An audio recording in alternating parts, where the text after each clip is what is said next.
Okay, bismillahirrahmanirrahim. Assalamualaikum warahmatullahi wabarakatuh. Okey, kita bertemu lagi dalam pendidikan tafsir Al-Quran Darjah Khas. Okey, kita masih lagi dalam bab yang pertama, iaitu tajuk akidah dalam surah ayat Al-Kursi. Okey, kita masih lagi dalam intisari ayat yang terakhir, iaitu berbunyi auzubillahi minasyaitonirrajim wasi'a kursiyyus samawati wal ard wa la ya'uduhu hifzuhuma wa huwal aliyyul azim. Okey, maksud dia apa kat sini? Kursi iaitu ilmunya dan kekuasaannya maha luas meliputi langit dan bumi. Maksudnya apa saja yang berada dekat langit dan bumi, semua tu adalah masih dalam penguasaan Allah dan pemeliharaan Allah. Kita hanya peminjam sementara sahaja. Okey, yang kedua, orang yang beriman mestilah yakin terhadap kekuasaan dan kebesaran Allah. Tak ada orang yang boleh melawan ataupun melebihi kuasa Allah. Okey, yang ketiga, kepada Allah hendaklah ditumpukan kepadanya segala doa, hajat dan pertolongan. Maksudnya kat sini, setiap apa yang kita mohon, apa yang kita hajat ataupun apa yang kita perlukan bantuan, kita kena minta kepada Allah. Hanya Allah sahaja yang boleh memenuhi hajat kita.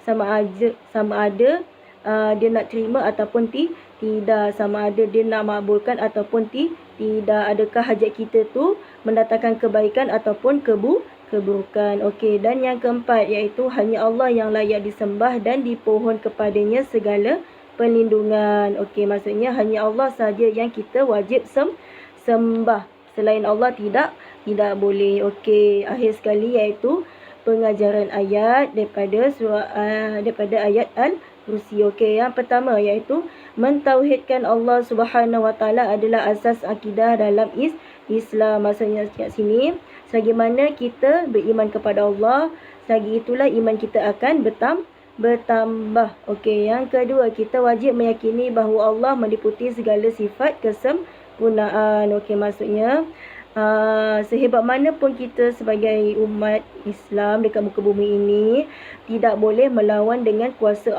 Allah. Kuasa Allah tetap yang Maha Esa. Okey, yang ketiga, hanya Allah sahaja tempat manusia bergantung dan memohon syafaat di dunia dan di akhirat. Maksudnya setiap apa yang berlaku, setiap apa yang kita nak, kita mohon hanya kepada Allah sahaja. Kita patut meminta. Okey, yang keempat, Ayatul Kursi mengandungi pelbagai rahsia dan fadilat yang boleh digunakan untuk mengatasi, merawat dan mengelakkan diri daripada gangguan iblis dan syaitan. Okey, nampak tak betapa besarnya ayat kursi ni? Sebab itulah sebelum ni saya pernah cakap, kalau boleh sebelum tidur kita baca ayat kursi supaya sepanjang kita tidur tu dilindungi dan dijaga oleh Allah, dijauhi daripada gangguan iblis ataupun syaitan. Okey, dan juga ayat kursi ni juga boleh mengatasi ataupun merawat pelbagai penyakit.